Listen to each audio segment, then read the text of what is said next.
Madame, Messieurs, bonjour ou bonsoir, selon l'heure à laquelle vous nous recevez. Bienvenue dans ce tout premier numéro de votre nouvelle émission Sans filtre. Celle-ci a pour vocation de recevoir pour vous des invités de tous bords, artistiques, politiques, culturels, entrepreneuriales, économiques, financiers, dans le but d'échanger sur des sujets, sur des thématiques qui peuvent vous intéresser et nous permettre tous de grandir en communauté sur le plan intellectuel, mental, moral, etc.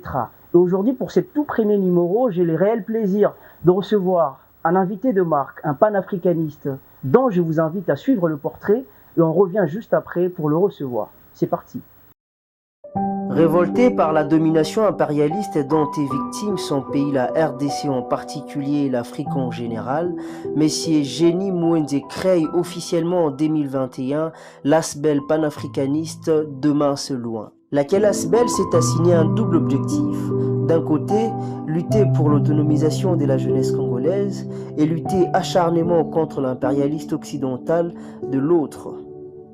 Né à Kalemi dans la province du Tanganyika en 1990, marié, père de 2 enfants, CEO de l'entreprise Kumura Service, M. Génie Mouenze est l'invité de l'émission Sans filtre de ce samedi 15 avril 2023. Un rendez-vous à ne surtout pas manquer. M. Génie Mouenze, bonjour. Bonjour. Bienvenue dans ce tout premier numéro en tout cas. C'est vous qui levez les rideaux de cette émission Sans filtre. D'emblée, quelles sont vos impressions? Merci, j'apprécie les décors, l'accueil. Je vois une équipe bien motivée, un manager vraiment aussi à la hauteur. Je comprends que tout est à sa place ici. Donc je me sens libre, je sens un bon esprit qui m'inspire confiance. C'est bon pour moi. En tout cas, merci d'avoir répondu présent à notre invitation.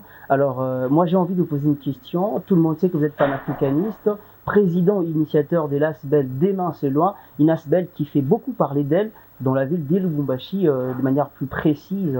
Alors, pour ceux qui ne vous connaissent pas, comment pouvez-vous vous définir en quelques mots, en quelques phrases? Ah oui, Génie Mouenze est un Congolais d'origine. Un mari, un père de famille, tel que vous l'avez dit et beaucoup plus vous l'avez détaillé dans le portrait. Donc je pense que ce qui est essentiel a été dit. Je suis diplômé en économie et j'entreprends. Donc en quelques mots, c'est tout ce que les gens peuvent savoir sur moi personnellement. Alors moi j'ai envie que l'on parle un petit peu de votre parcours et de manière singulière de votre ASBEL. Vous êtes un jeune, ça on doit se le dire, vous avez la trentaine, mais on vous sent très active, notamment dans tout ce qui a trait avec la conscientisation de la jeunesse, le panafricanisme, l'autonomisation de peuples congolais et africains de manière générale. Qu'est-ce qui vous motive? Pourquoi ne pas verser dans les djalelo par exemple, dans le folklore, comme beaucoup de jeunes politiques le font, mais on vous sent très sérieux, très engagé, droit dans vos bottes, dans votre lutte. Quelle est votre motivation? Je crois que tout est parti d'un vécu personnel. Donc je ne peux pas faire les choses à la manière de tout le monde parce que j'ai une vie propre à moi, j'ai un passé propre à moi et ce passé m'a formé, m'a préparé à ce que je suis en train de faire aujourd'hui. Et du fait que mon parcours est tellement personnalisé, donc comprenez mes actions. Mais à la base de tout, je pense que j'ai eu à entendre parce que nous tous on peut nous prêcher, mais peut-être nous ne recevons pas le message de même manière. Absolument. Et notre disposition à mettre en pratique le message c'est différent l'un de l'autre. Donc moi j'ai entendu, on m'a prêché et j'ai suivi beaucoup plus des paroles qui ont été dites par nos aînés, par nos lumières de dépendance, ceux qui ont beaucoup plus milité pour la souveraineté du continent africain. Et justement, pour vous relancer, c'est dans quelle période de votre vie que vous prenez conscience de tous de toutes ces réalités africaines, congolaises? Est-ce que ça a commencé dès votre plus jeune âge ou c'est venu un peu plus tard? Je suis né dans la partie est de la République. Je précise que c'est dans les Tanganyika. Oui, certainement. Et à 4 ans, j'ai connu la guerre. J'ai commencé à subir des déplacements. Et nous avons connu tous les maux de la guerre. Et j'ai vécu pendant la guerre au moins environ 10 ans. 10 ans? Oui, certainement. Donc, je porte à moi les germes de la guerre. Vous faites allusion à quelle guerre déjà? La guerre à l'Est? En commençant par la guerre, disons, des libérations, et aussi celle de la guerre d'agression que nous avons connue par la coalition rwando-burundo-ougandaise. Voilà. Donc, ce sont ces mouvements-là et ces vécus-là qui a éveillé ma conscience et qui m'a un peu révolté d'une autre manière. Donc, dans ma vie, durant tout mon parcours, je suis quelqu'un du genre qui n'aime pas trop la distraction. Donc, je suis trop pensif. Souvent, on me trouve calme. Je ne parle pas d'habitude. Je ne parle que quand il le faut. Voilà. Et donc, parce que je crois que j'ai appris que la cause de l'Afrique, dans son ensemble, mais aussi du Congo, c'était une affaire que nous devions nous approprier de manière individuelle. Absolument. Afin de pouvoir, après, travailler pour faire passer cette flamme aux autres. Donc, j'ai commencé, je pense, ce qui m'a attiré beaucoup plus dans le panafricanisme, c'est lorsque je suis allé au Ghana. Quand je suis arrivé au Ghana, j'ai eu certainement, c'est l'homme qui m'a inspiré beaucoup plus cette détermination-là, ces droits à l'autodétermination des Africains pour leur souveraineté. Quand j'ai lu son livre, L'Afrique doit s'unir, j'ai compris, j'étais avec quelques Ghanéens là, avec qui je discutais, et puis je leur ai dit, mais pourquoi nous ne pouvons pas aussi faire quelque chose pour honorer la mémoire de toutes ces personnes qui sont sacrifiées. On va en arriver. Donc c'est là le départ, en soi, c'est là le départ. Donc c'est une découverte qui m'a beaucoup inspiré, qui m'a motivé. Alors moi j'ai envie de revenir un petit peu sur ce que vous avez dit tout à l'heure. Vous êtes un témoin vivant en quelque sorte de tous les déchirements que subit la partie est de notre pays. D'ailleurs moi je suis très contre cette formulation. Partie est, ça crée une distanciation, c'est notre pays. Alors moi j'ai envie de savoir, avez-vous perdu de proches lors de cette guerre, ou est-ce que ça a laissé des stigmates, des traumatismes, et qu'aujourd'hui parfois vous rendent la vie difficile? Oui, comme la plupart des jeunes du Tanganyika et du Kivu, je pense que nous avons eu tous à un moment donné à toucher l'arme, mais on était encore jeunes. Donc vous fîtes un enfant soldat? Ben, on était obligé de s'autodéfendre à un moment donné. Donc disons que dans notre famille, ma famille est restreinte, et nous étions il y a eu au moins 3 personnes qui s'étaient engagées, et notre aîné est tombé. Il était enterré vivant par les militaires rwandais qui l'avaient pris donc, dans une attaque. Donc c'est un peu cette histoire-là qui... Je n'aime pas trop m'en souvenir, mais c'était arrivé. Et donc je peux dire que nous sommes aussi de ceux qui ont beaucoup donné pour la défense de la souveraineté de ce pays. Ça c'est très bien, puisque nous allons, parmi les thématiques qui seront abordées tout au long de l'émission, il y a la thématique de la guerre à l'Est. Et vu que vous avez vécu personnellement ces problèmes, cette fracture, je pense qu'on va parler sans filtre en tout cas, parce que l'émission c'est sans filtre, on va parler sans tabou, parce qu'il ne faut pas oublier qu'il y a beaucoup beaucoup de zones d'ombre, comme on dit, qui planent sur cette affaire de la guerre à l'Est. Et vous, vous êtes un témoin en tout cas crédible pour nous en parler. Mais on va arriver. Moi j'ai envie que l'on se focus maintenant là, parce que c'est vraiment quelque chose qui fait beaucoup de bruit dans la ville. Moi, j'ai vu des images, et j'espère que les internautes ont suivi. Et moi, je voudrais que l'on revienne un petit peu sur la situation, enfin, votre Asbel, puisqu'elle fait beaucoup parler d'elle dans la ville de Lubumbashi. elle compte au sein d'elle beaucoup de membres actifs, mais aussi effectifs. D'où vous est venue l'idée, en tout cas? On vous a soufflé à l'oreille de mettre sur pied cet ASBEL, ou ça vous tenait à cœur et vous avez finalement matérialisé une vision d'attente? Oui, comme je vous ai dit, le départ, c'est beaucoup plus ma lecture, disons ma lecture de l'histoire panafricaine ou panafricaniste de notre continent. Lorsque j'ai lu les discours de Lumumba, j'ai lu Kwame Nkrumah, lorsque je vois la vie du capitaine Sankara et Nyerere par exemple, je comprends qu'il y avait une aspiration à ce que moi j'appelle le destin africain. Mais à notre époque ou dans notre génération, surtout précédée par une génération de gens qui sont tellement endormis, qui sont devant nous, cette flamme-là, cette aspiration-là était en train de mourir. En Afrique de l'Ouest, il y a beaucoup de bruit, il y a des gens qui sont vraiment attachés à cette doctrine, qui en voient le seul moyen d'aboutir à un salut total pour les continents africains.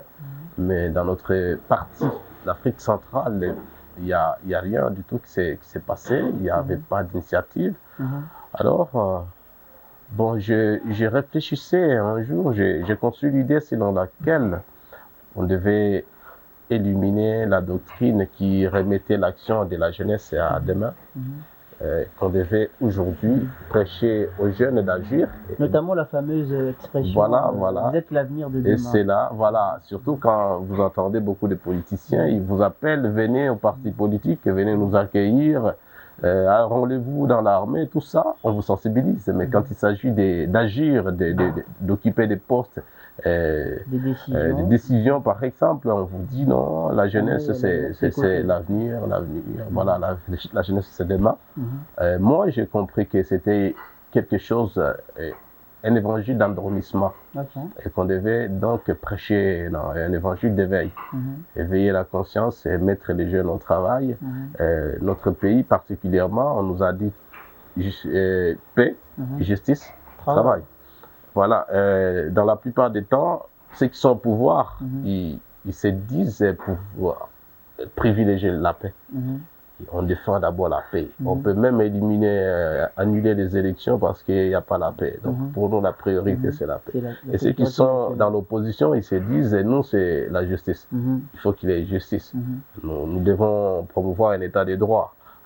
Voilà, la justice est sélective. Donc, dans la plupart des cas, ils parlent de la justice. Mais nous avons dit que pour parvenir à une véritable indépendance et une véritable souveraineté, nous devons remplir les troisième mots qui composent notre devise le travail. Vous voyez?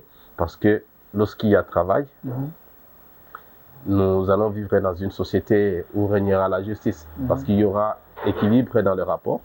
Et aussi, lorsqu'il y a équilibre dans nos rapports et qu'il y a justice, je pense qu'il y aura la paix. Parce qu'il n'y a pas la paix lorsqu'il y a l'injustice. À la base de toute guerre, de tout conflit, il y a les actes d'injustice qui sont posés.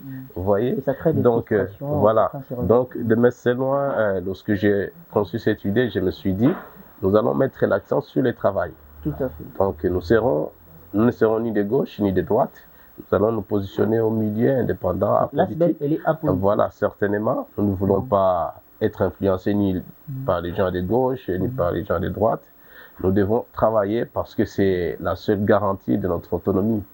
Donc c'est un peu ça, si je peux dire, par rapport à l'origine du concept de Metz-Loin et tout ce qui se passe. Et donc, je devais connaître la loi, je devais me conformer à la loi de la République démocratique du Congo, bien que la vision est panafricaine. Bon, voilà, nous l'avons créé de cette façon-là. Alors, officiellement, l'ASBEL a été implémenté en 2021. Oui. Quels ont été les objectifs, ou quels sont les objectifs poursuivis, en tout cas de manière concrète, s'il faut le schématiser, poursuivis par votre ASBEL, bien évidemment. Quoi qu'on va revenir sur ce que vous avez dit tout à l'heure, que vous êtes une ASBEL apolitique, alors que certaines indiscrétions affirment le contraire et iraient très loin pour dire que vous jouez double jeu, mais on y reviendra, c'est sans filtre, donc vous devez la vérité à tous les internautes qui sont en train de je vais bien m'expliquer, je pense. Mais on parle d'abord des objectifs, d'accord. Et puis on y reviendra. Par rapport aux objectifs, je pense que nous sommes une structure aussi bien organisée comme on peut le voir. La première des choses, c'était de faire connaître notre vision. Parce que nous prêchons. Il faut que les gens se convertissent à notre nouvelle doctrine. Elle n'est pas nouvelle, mais il y a eu un temps, si j'étais religieux, j'allais dire, il y a eu un temps d'apostasie où le monde a perdu cette doctrine et puis nous sommes venus la restaurer, la rétablir.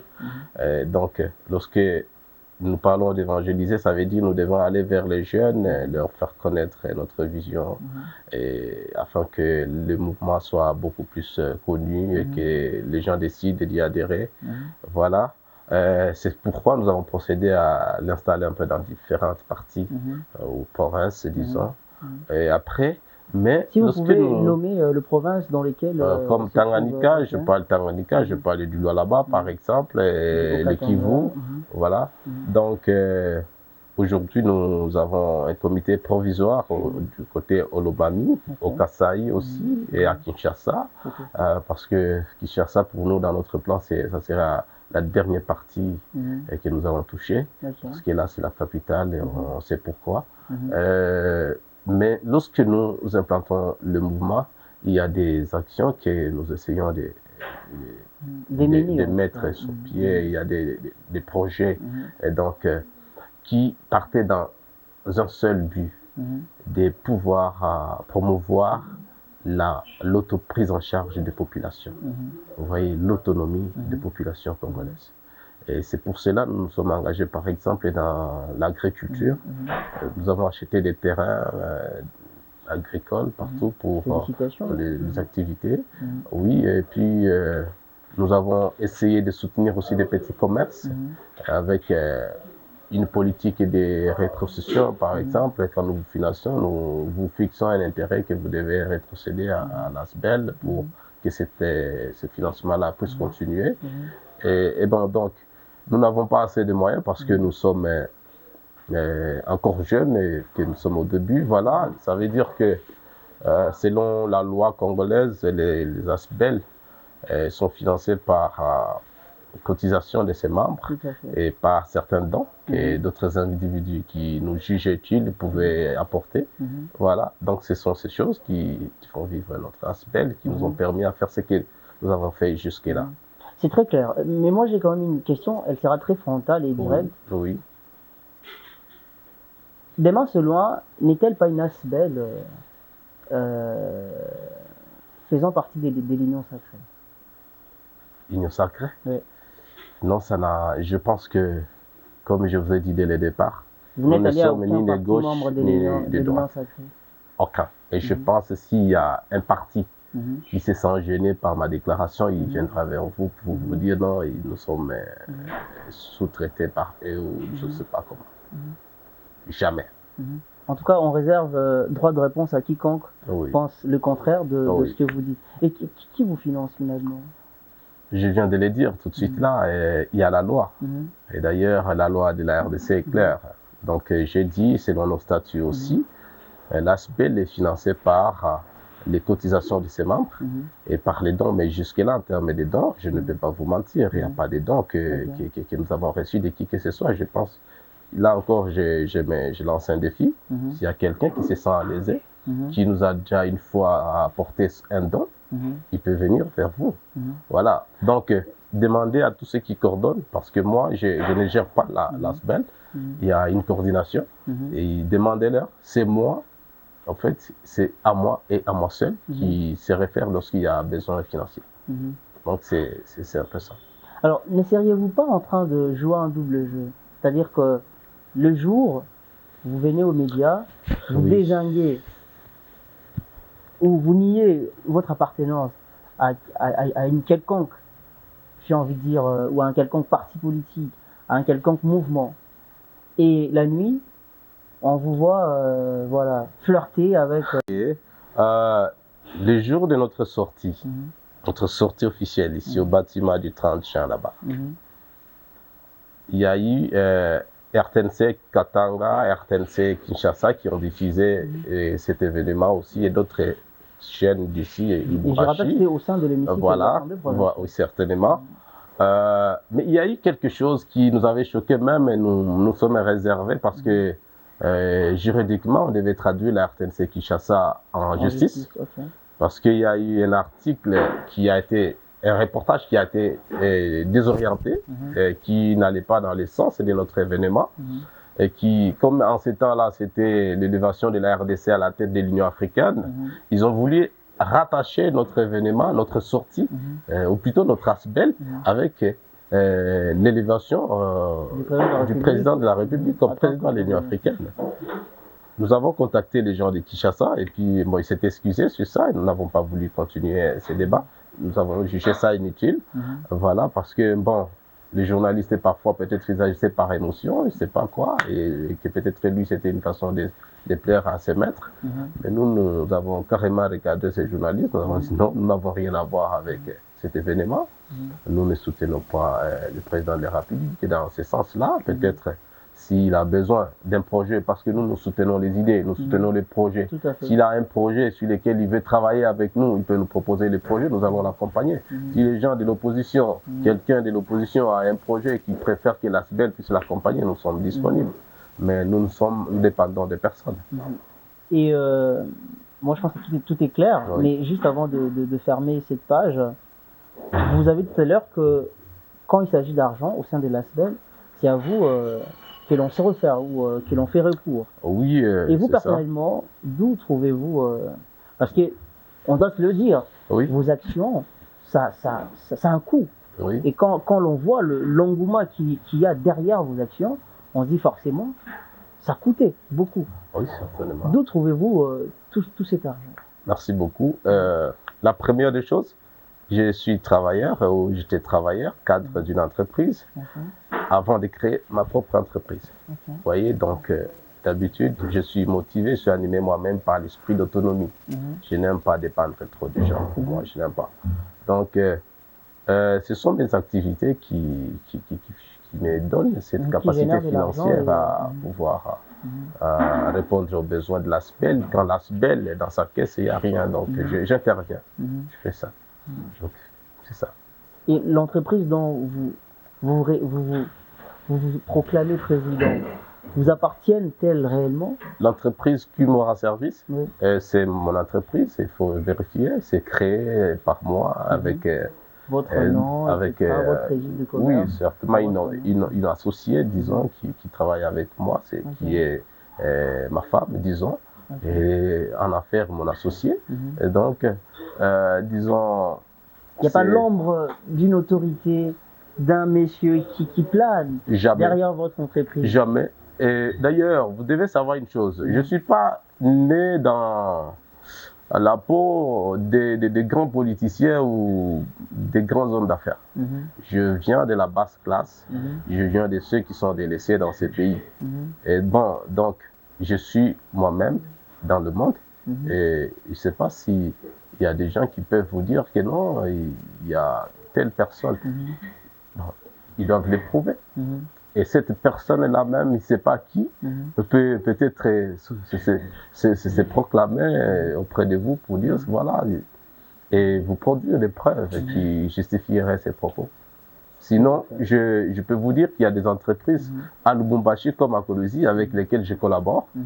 Et je peux vous dire, allez à la banque, par exemple, d'autres banques que vous connaissez, je ne peux pas faire publicité ici, mais vous pouvez aller vérifier mes comptes et puis on vous dira qu'à chaque fois, il y a paiement, c'est pour un travail, pour un service rendu dans une société, et c'est une société qui fait un virement sur mes comptes. C'est tout.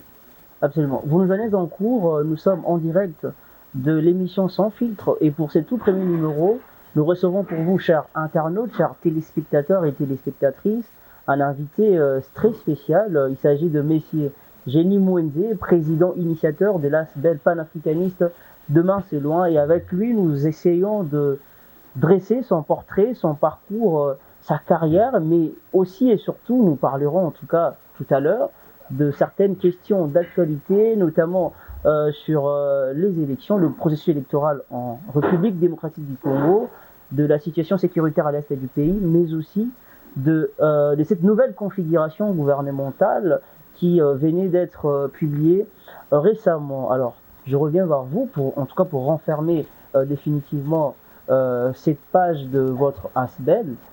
Panafricanisme et autonomisation, j'ai envie de dire, sont le maître mot qui peuvent définir votre lutte. Pourquoi? Merci beaucoup. Je l'ai dit tout de suite là. Vous savez, l'homme... Pour ça, je renchéris ma question. Oui. Pensez-vous que c'est en tout cas la panacée, la solution miracle pour libérer l'Afrique de... Le panafricanisme est l'unique remède à tous les maux de ces continents. Est l'unique. Et je pense les leaders qui n'ont pas encore compris ça passent leur temps à faire des divagations et puis ils se donnent pas, ils négligent trop cette doctrine. Le président est parmi ces leaders-là? Le président Tshisekedi qui n'ont pas compris parce que je pense que c'est à lui de pouvoir se définir panafricaniste ou pas. Vous voyez, mais aussi observer ses actions, parce qu'un panafricaniste aussi, par sa manière d'agir, par les messages qu'il véhicule. Et vous, personnellement, vous pensez que le président entre dans moi, selon ma lecture, il n'est pas panafricaniste. Selon ma lecture, il ne l'est pas. Il ne l'est pas. Par exemple, rien ne marche dans le pays. Vous savez, le panafricanisme ne peut pas supporter le fait que il faut voyager, aller chercher des solutions pour l'Afrique à l'extérieur de l'Afrique. Ça, c'est contraire. Donc, vous condamnez sa politique. Voyez. Et ça n'a rien à voir avec du panafricanisme. Ça, c'est une attitude de quelqu'un qui n'a pas encore compris que la base de l'émergence d'un peuple, c'est d'abord son autonomie. Voyez. Et l'indépendance, on la cultive en soi, on l'impose. Vous voyez, on ne peut pas aller la rechercher à l'extérieur. Vous voyez, le monde occidental, c'est ce qui... Et notre gouverneur de la province, Dilo Katanga, peut-il rentrer? Non, parlons même pas, parce que lui-même n'a jamais eu même le temps, quand on l'invite dans des débats panafricains, même pour soutenir des initiatives pareilles. Il n'est pas là, donc... Ils sont pas tous... Il est vraiment à côté de la plateforme. En fait, c'est ça. Le problème, c'est quoi? Je pense que je vais revenir à votre point de départ. Panafricanisme et autonomie. L'homme occidental, lorsqu'il a semblé octroyer l'indépendance aux pays africains, ils ont beaucoup plus cédé sur le plan politique. Vous voyez? Mais l'économie, la culture, l'enseignement, nous restons dépendants de l'Occident. Vous comprenez? Or, principalement, la dépendance économique nous ramène automatiquement dans la dépendance politique. Parce que c'est lui qui contrôle l'économie, c'est celui en réalité qui contrôle tout. Le monde. Vous comprenez? Et l'homme occident ne se soucie pas de la démocratie, comme je le dis souvent. L'Amérique n'a pas besoin de la démocratie dans le monde. Ça, on s'en fout. Mais c'est pratiquement le premier pays défenseur de la démocratie. Ah oui, c'est une hypocrisie. C'est une hypocrisie parce que leur objectif, c'est de vous endormir afin de vous avoir et vous contrôler, surtout économiquement. Et ils veulent la domination économique. Parce qu'ils savent qu'avec la domination économique, tout nous obéit. Vous voyez, c'est ainsi que même les pays les plus hostiles aux Américains se sont retrouvés obligés de pouvoir collaborer avec eux. Donc par là, vous dites indirectement que la démocratie, quelque part, endormi en tout cas le peuple africain, les pays africains. Oui, pas forcément, je parle dans le sens, vous savez, tout message peut être bon, mais c'est lui qui l'apporte. C'est ça le problème. Tout à fait. Vous voyez, parce que avec quelle intention tu m'apportes ce message? C'est ça la question que vous devez vous savoir. Si, lorsque Mzee Kabila, par exemple, parle des Américains... Il y a un grand penseur qui avait dit on peut avoir de bons messages tout en restant un mauvais message. Certainement, parce que quand vous voyez, par exemple, les problèmes de l'Est, au temps de Mzee, les Américains, eux qui soutenaient, qui commanditaient tout, et qui finançaient les Rwandais, les Ougandais, les Burundais qui nous attaquaient, et s'attaquaient à Mzee Kabila par le fait qu'il ne voulait pas organiser les élections, qu'il ne voulait pas démocratiser le pays, tout ça. Vous voyez? Mais il leur avait dit ouvertement, messieurs, mais nous sommes agressés. Nous venons vers vous avec un problème, premièrement, de guerre, de l'agression. Et vous, tout ce que vous trouvez, bon, c'est parce que vous ne voulez pas la démocratie, parce que vous n'organisez pas les élections. Vous comprenez? Ça veut dire que dans ce sens, c'est la démocratie d'endormissement. Vous voyez ça? Et donc, c'est ce que nous voulons.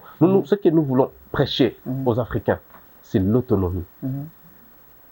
Les présidents, les dirigeants africains. Donc pour vous, élection ou pas en 2023, c'est pas vraiment ce qui est prioritaire? Non, je n'ose pas dire ça. Je n'ose pas dire ça parce que ça viole la loi.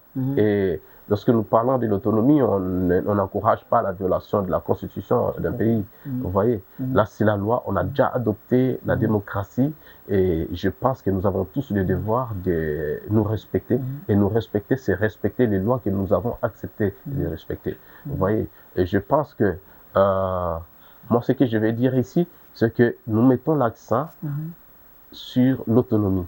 L'autonomisation des populations africaines est la clé de voûte. Et justement, ça passe par quoi cette autonomisation? Si vous étiez président de la République aujourd'hui, que conseilleriez-vous au président Félix Tshisekedi qui sera forcément en train de suivre cette émission comme mécanisme, comme moyen à mettre sur pied en vue de d'autonomiser par exemple le peuple congolais? Merci beaucoup. Je pense que c'est une question qui demande une réponse aussi large. Mais je vais essayer de me résumer. Vous voyez, les 2 points capitaux, disons, c'est la première des choses. Je pense il faut commencer par la route, désenclaver les pays. Parce que c'est l'élément central d'une bonne économie. Lorsqu'il n'y a pas circulation de biens et personnes, en réalité, on ne pourra pas vraiment se développer économiquement. Vous voyez.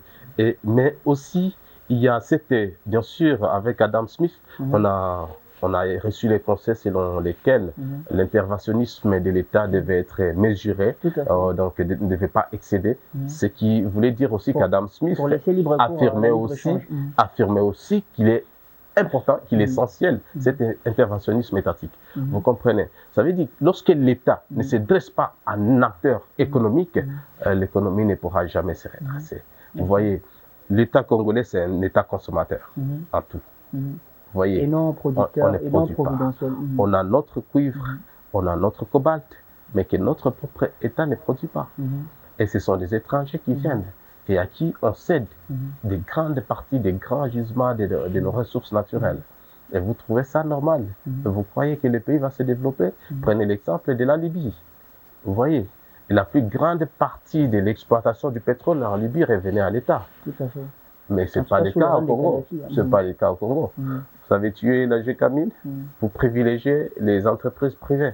Et la Gécamine devient comme une entreprise de contrôle, tout simplement. On voit comment les autres exploitent. Ça, c'est une bêtise. Vous voyez, c'est une bêtise. Et donc, j'aimerais que l'État s'implique comme acteur économique, que l'État se mette à produire, que l'État crée des sociétés qui exploitent.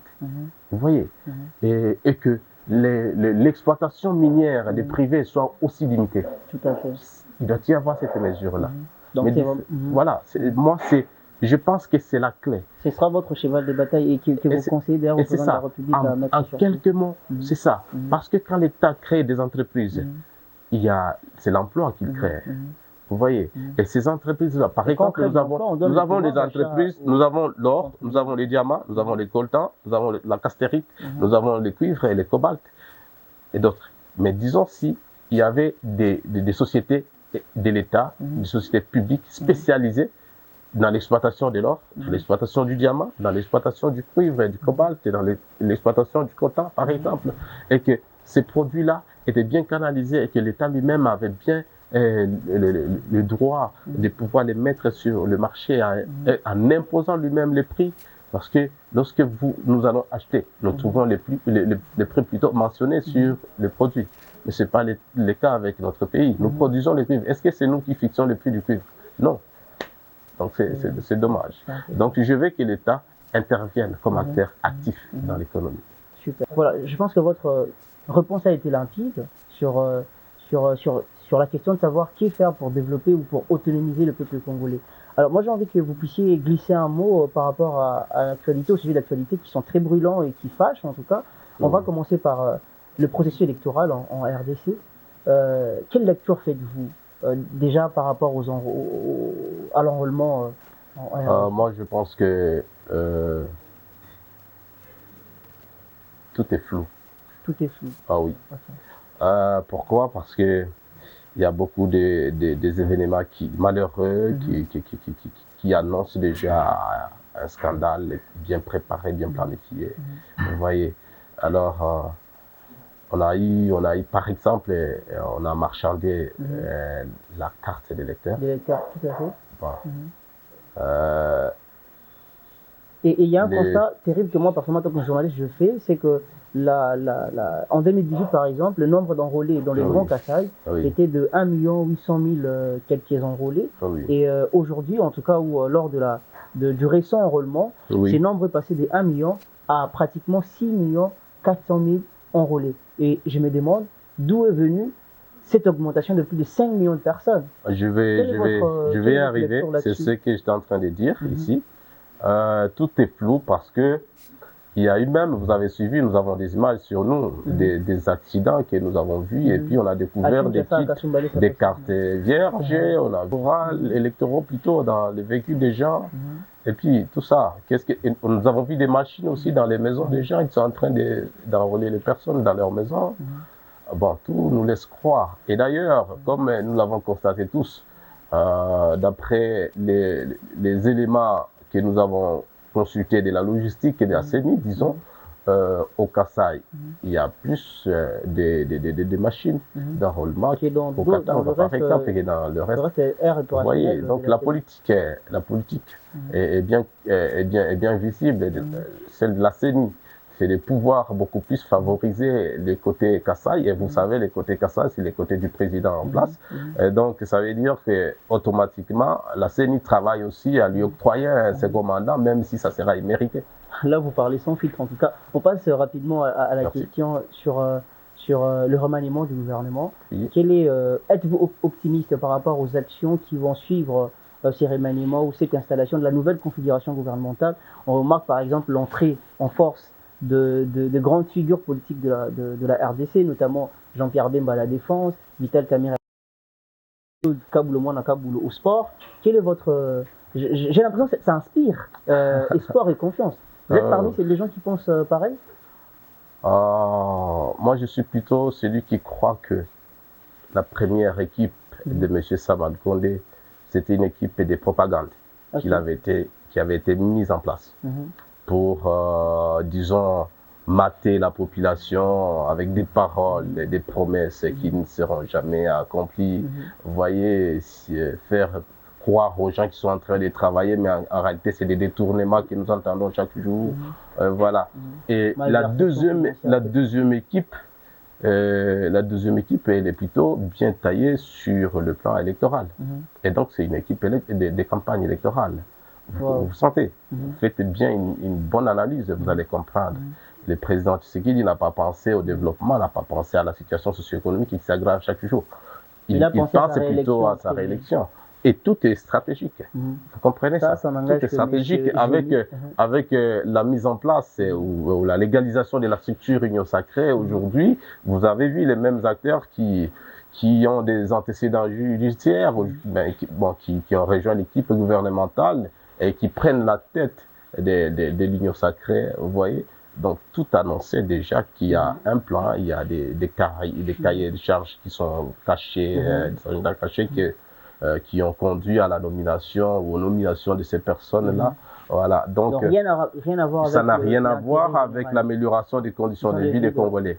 Et c'est pour cela, mon seul optimisme, c'est celui de voir une population qui se conscientise et qui sera peut-être déterminée à l'avenir de pouvoir changer les choses, parce que la décision du peuple, la volonté du peuple, c'est la loi suprême. Et nous croyons que si ils osent faire ce qu'ils vont faire pour qu'il y ait encore des scandales comme en 2018, en réalité, je crois que le peuple devra se prendre en charge. Monsieur Génie, on va prendre la question sécuritaire du pays peut-être prochainement dans une interview beaucoup plus élaborée, où on va vraiment s'étaler sur cette question, parce que je rappelle que vous fûtes un enfant soldat, enrôlé des forces par l'armée. Non, pas des forces. Volontairement. Volontairement. Ok, pour défendre votre territoire national. Alors, on va prendre l'avant-dernière rubrique de l'émission, qui est la question du public. Bonjour, monsieur Génie. Bonjour. Moi, c'est Timmy Kipani, le manager du groupe Beauty Design. Enchanté. J'ai une question, bon, c'est pas vraiment une question pertinente, c'est par rapport à vos dits. Je vous ai bien suivi de parler du panafricain. Je me demandais, par rapport à vos dits, parce que je suis toujours dans votre chemin. Alors, vous avez parlé du président de la République. Et vous allez évoquer que le président n'est pas panafricain. Alors, moi, ça m'a un peu intrigué. J'aimerais un peu savoir, avec l'avis de tout le monde, qui on peut appeler panafricain. Qui peut être panafricain. Très belle question. Je pense qu'on va prendre aussi la deuxième question de la dame Raïssa. À vous le micro, posez la question à l'invité. Oui, monsieur Génie. En tout cas, j'apprécie beaucoup votre vision en tant que panafricaniste. Et j'ai beaucoup appris, ça a été très enrichissant pour moi personnellement. Alors, ma question se base beaucoup plus sur votre ASBEL. J'ai entendu dire que le nom de votre ASBEL, c'est Demain c'est loin. Pourquoi ce concept? Qu'est-ce que vous avez pensé en voulant choisir le nom, ce concept?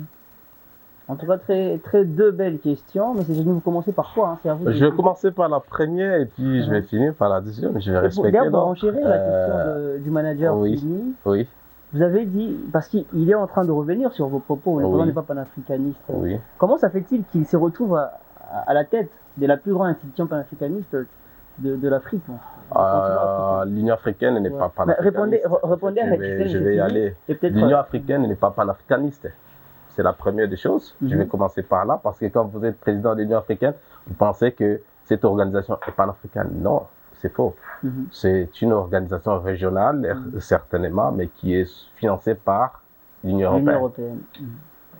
Et le panafricanisme est basé sur de peuples africains dans la défense de leurs valeurs culturelles et tout consort. Au fait, un dirigeant africain qui pense que toute solution de ces continents doit venir du monde occidental ou de la Chine, de la Russie par exemple, n'est pas digne d'être qualifié d'un panafricaniste. Et c'est qui un panafricain? C'est ce que je suis en train de définir ici. Un panafricaniste, au fait, c'est cet Africain-là qui croit fermement et qui s'est fait violence de vivre ce qu'il croit. Et ce qu'il croit, c'est que l'Afrique a ses valeurs qu'elle doit produire, qu'elle doit mettre à la lumière ou à la disposition du monde, qu'elle doit exporter aussi si nécessaire, que ces valeurs-là doivent être protégées par les Africains. Au fait, en un mot ou dans une phrase, c'est un Africain qui pense que les richesses de l'Afrique, les valeurs africaines sont des propriétés, sont un patrimoine pour les Africains. Vous voyez, tout ce qu'il fait, c'est de pouvoir aider les Africains à retrouver leur dignité. Vous voyez, la dignité de l'Africain, c'est celle d'un peuple qui se prend en charge, qui trouve des solutions à son niveau, il ne va pas ailleurs. Vous voyez, qui, quand il est à l'étranger, il est considéré comme tout le monde.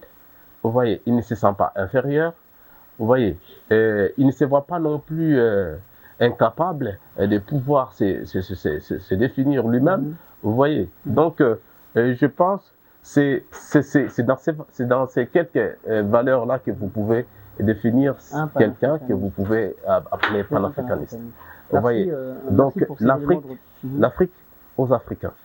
Voilà la seule expression que nous pouvons avancer pour nous examiner nous-mêmes et savoir si réellement je suis panafricaniste ou pas. Donc le président est tout sauf panafricaniste. La question de Madame Rachel, de savoir par rapport au nom de notre ASBEL, demain c'est loin. Je pense dans la partie introductive, j'ai essayé de donner quelques J'ai essayé de répondre déjà à cette question. Pourquoi on a pensé que demain c'était loin? Parce que pour nous, il suffit une seule nuit pour que tout change. Nous sommes avec vous aujourd'hui, ici, mais on ne sait pas si demain nous serons ensemble. Vous voyez, on ne sait pas ce qui peut arriver pendant la nuit. Et lorsque vous me dites des choses que nous devons faire aujourd'hui, vous dites, veillons voir ça demain. Pour moi, je trouve que demain, on ne pourra jamais l'atteindre. Parce que si j'arrive demain, ce que nous appelons demain, ça sera aujourd'hui. Et demain, on ne pourra jamais atteindre. Quand nous partons dans des boutiques, c'est écrit, pas de crédit, passe demain. Vous allez trouver, quand vous revenez les jours suivants, vous retrouverez la même mention. Et on vous dira, passe demain. Quand vous reviendrez encore, on vous dira, c'est bien écrit là-bas, passe demain. Demain, ça n'existait pas autrement. Donc, c'est un jour qu'on ne pourra jamais atteindre. Et dire que l'avenir, la jeunesse est l'avenir du pays, c'est dire à ce que l'action de la jeunesse doit être remise à demain. Vous voyez, pour nous, demain, c'est trop loin. C'est vraiment l'exclure dans certainement. Autrement, la jeunesse ne devra jamais agir. Parce que demain, ils seront vieux et qu'eux aussi commenceront à dire... à la progéniture que vous voyez, nous devons agir aujourd'hui et maintenant. Demain, c'est loin. Très clair, vos éléments de réponse apportés aux questions du public. Je pense qu'on va prendre la dernière rubrique qui est le sans filtre dès l'invité. On revient juste après. Besoin d'imprimer, besoin de réaliser votre imagination. Glouti Design est là pour vous servir. Impression sur polo, impression sur bâche, impression de flyers. Toutes vos impressions sur de différents supports, contactez-nous au 097 86 80 et 999. Glouti Design, votre partenaire en visibilité. Voilà, mais c'est génial, ça c'est une rubrique à cœur ouvert. Oui. C'est vraiment une rubrique sans filtre et je vous pose des questions fermées, vous répondez par oui ou par non. Okay. Je prends la première. On va prendre 4 questions et je commence par la première. Pensez-vous qu'il y aura élection ou pas en 2023? Je parle des élections au pluriel, c'est-à-dire les élections des députés, l'élection présidentielle, des bourgmestres, etc. Oui. Il y aura élection. Oui. Okay. Alors, deuxième question. À échelle de 1 à 10, quelle note donneriez-vous au quinquennat du président de la République, Félix Tshisekedi, en termes de réussite et de concrétisation d'action? 0,05. 0,05. À une échelle de 1 à 10, vous lui accordez? Ça, il n'est pas là. Je ne peux pas, entre cet intervalle-là, je ne peux pas lui notifier, lui donner une note. Donc, ça, en tout cas, son mandat est chaotique en termes de résultats. Certainement. Okay. Troisième question. En tout cas, soyez sincères. Hein. Oui. Mais ces génies Mwenge est-il financé par quelqu'un? Oui ou non? Non. Sérieusement? Non. C'est oui ou non. J'ai dit non. Okay. Dernière question. Pensez-vous que le gouverneur du Haut-Katanga, Jacques Kaboula Katoué, est-il un bon ou un mauvais gouverneur? Un bon ou un mauvais leader en tout cas? Un mauvais. Un mauvais. Ouais. Vous parlez à cœur ouvert? Je suis très sincère. Super. Monsieur Génie, je voudrais que l'on parle un petit peu, de manière brève, d'un sujet d'actualité qui fait grand bruit dans le pays. C'est la question de la congolité, qui est issue d'une loi proposée par un éminent professeur congolais qui a vécu longtemps aux États-Unis, que vous connaissez certainement, Noël Tchani, qui propose aux députés de voter une loi consistant à prohiber l'accès aux grandes fonctions de la République aux personnes qui sont soit d'un seul parent congolais ou qui ne sont pas du tout congolais. Mais avant de réagir, je voudrais que l'on prenne l'avis du public parce qu'on a réalisé un petit micro-trottoir et on prend le micro-trottoir, on revient juste après et pour avoir votre avis là-dessus. C'est parti. Mon avis concernant cette histoire de la loi Tchani, moi je trouve que ce n'est pas vraiment une bonne loi pour notre pays. Déjà, il n'y a pas que les Congolais qui font mieux dans ce pays. Il y a des étrangers qui apportent beaucoup même dans ce pays. Alors s'il faudrait que le Congolais soit à la tête du pays, or que nous tous savons qu'il n'y a pas que les Congolais qui font de bonnes choses, alors moi je ne préfère pas que la loi soit votée. On peut mettre n'importe qui de n'importe quelle nation, mais s'il y a l'intérêt du pays et alors il peut accéder à n'importe quel poste dans ce pays. Pas trop de modifications dessus, mais sauf que c'est vraiment un bon projet parce qu'on cherche à protéger l'État congolais en fait là. Parce qu'on cherche à gérer le Congo par nous-mêmes les Congolais à la place qu'on octroie carrément nos pouvoirs aux étrangers pour diriger le pays quoi. Donc c'est une sorte de protéger quand même le peuple congolais, notre origine et notre histoire en tout cas. Moi ça me va, il n'y a rien à modifier, sauf qu'on doit juste aménager la loi pour ne pas faire aussi du mal aux autres. Là. Alors ici nous avons depuis Mobutu, Kasavubu, Laurent Désiré Kabila. Alors on connaît sa famille mais d'originement il est un Congolais. Comme celui qui est né au Congo, il est déjà directement un Congolais parce que comme ce n'est pas une loi qu'on peut imposer parmi le candidat qui voulait relever le Congo politiquement. Parce que si, par exemple, Tshisekedi, c'est un Congolais, mais d'originement, il est aussi 50-50. On connaît d'où vient sa maman ou sa mère. Alors comment est-ce qu'on peut imposer une loi pendant la période de campagne? Nous avons besoin que le Congo puisse aller de l'avant, le Congo puisse progresser, que le Congo ait une bonne personne qui peut diriger la volonté, qui peut entendre ou écouter la volonté du peuple congolais. Et votre avis, vous avez suivi les micro-trottoirs. Bon, j'aimerais pas que l'on revienne sur les avis des uns et des autres parce que c'est leur droit, mais vous, qu'est-ce que vous en pensez de cette loi? Oui, vous savez, la première des choses, j'ai souligné l'expression éminent professeur que vous avez utilisée pour désigner M. Tchani. Moi, je pense pour ne pas exagérer, si j'en avais vraiment d'autorité, je commencerais par brûler tous les diplômes qui existent au Congo. Commençant par les doctorats, les licences, les grades que nous avons, les masters. Parce que, vous savez, les problèmes de Congo, c'est trop au niveau des réflexions. Nous réfléchissons trop dense. Vous voyez ça, nous sommes vraiment médiocres dans la réflexion.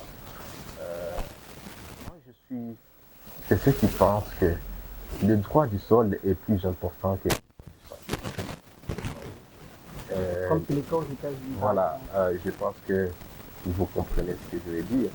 Parce que sinon, Obama ne pourrait jamais diriger un grand pays comme les États-Unis d'Amérique. Vous voyez, pourquoi? Parce que la question de la loyauté à la nation n'est pas une question du sang. C'est plutôt une question des valeurs morales. Tout à fait. Vous voyez, voyons combien de gens sont impliqués dans la guerre de l'Est de la République. Bon, la guerre de la RDC, comme vous voulez qu'on puisse le dire. Vous voyez, combien de Congolais, des pères et des mères comme sont trempés dans le sang de nos frères. Mais aussi, par contre aussi, parmi tous les gens qui ont donné de leur vie pour ce pays, est-ce que vous pensez qu'il n'y avait pas des Congolais dénis d'Attaque, comme vous les appelez aujourd'hui? Forcément, il y en a eu. Donc, je suis convaincu que si on pouvait demander ici, au Congo ou dans le monde, qui aime la RDC, sincèrement, je pense qu'il y aurait même des Chinois qui seraient beaucoup plus amoureux de ce pays que certains Congolais même. Vous voyez? Parce qu'il y a des Chinois qui ne peuvent pas faire certaines choses que les Congolais même font ici, dans leur pays. Ils sont amoureux du Congo ou des Congolais? Parce qu'il y a une nuance. En fait, il peut être amoureux du Congo parce qu'il a un sous-sol riche. Je pense, non, je parlais pas dans ce sens-là. Et on ne peut pas non plus aimer les Congolais sans aimer leur patrie, voyez, leur nation. Non. Vous voyez, donc lorsque je parle du Congo, je vois la population et les territoires nationaux. Ça doit d'abord commencer par le donc, quand le schéma est inversé. Oui, en fait, pour moi, ce qui a commencé par exister, c'est les territoires. Avant l'homme. Vous comprenez? Et donc, c'est ça la nature. Si vous voulez respecter ça, je pense qu'on doit respecter d'abord le sol congolais, qu'on doit aimer d'abord les territoires congolais, et puis on aime les Congolais. Vous voyez? Mais c'est brièvement ce que je veux vous dire, que Moi, avec cette loi, je vois qu'il y a manque de réflexion. Parce que si on réfléchit profondément et sérieusement, vous allez comprendre que pour trahir ce pays, c'est pas question d'avoir un père étranger. Non, c'est question de valeurs morales que la personne porte en elle. Vous voyez, c'est ça le problème. Oui, en termes clairs, vous êtes contre, en tout cas. À 100% contre. Certainement. Certainement parce que notre constitution est suffisamment claire sur ce point-là. Que tout ce qui... Moi, je préfère qu'on mette l'accent sur... Si vous avez un papa étranger ou une maman étrangère, mais que vous soyez né en République démocratique du Congo. Et qu'il y ait d'autres critères, au moins, qui mettent l'accent souvent sur les valeurs morales du candidat. Je pense que c'est important. Voilà, mesdames, messieurs, nous sommes arrivés à la fin de notre émission. C'était la rubrique Sans filtre et nous avons été très ravis de vous tenir compagnie avec messieurs Génie Mwenze, panafricaniste, mais aussi président, initiateur de l'ASBEL Demain c'est loi, une ASBEL qui milite pour deux raisons. Premièrement, l'autonomisation du peuple congolais, mais aussi et surtout la réelle indépendance de l'Afrique de manière générale et en particulier de la République démocratique du Congo. Cette émission vous a été proposée, produite, réalisée par la maison Glotty Design en partenariat avec le grand réalisateur Christian. Je suis Pierre-Emmanuel, j'étais très ravi de vous présenter ces numéros, ces tout premiers numéros dans lesquels on a eu l'honneur, le plaisir de recevoir ces grands panafricanistes. Et je vous donne rendez-vous très prochainement sur tous nos comptes réseaux sociaux, notre page Facebook, notre compte Instagram, notre chaîne YouTube également. Nous allons afficher le lien sur le petit bandeau défilant ou sur voilà, le bas de vos petits smartphones et de vos petits écrans pour pouvoir voilà, nous suivre et suivre en intégralité nos programmes. Merci de nous avoir suivis et à très bientôt.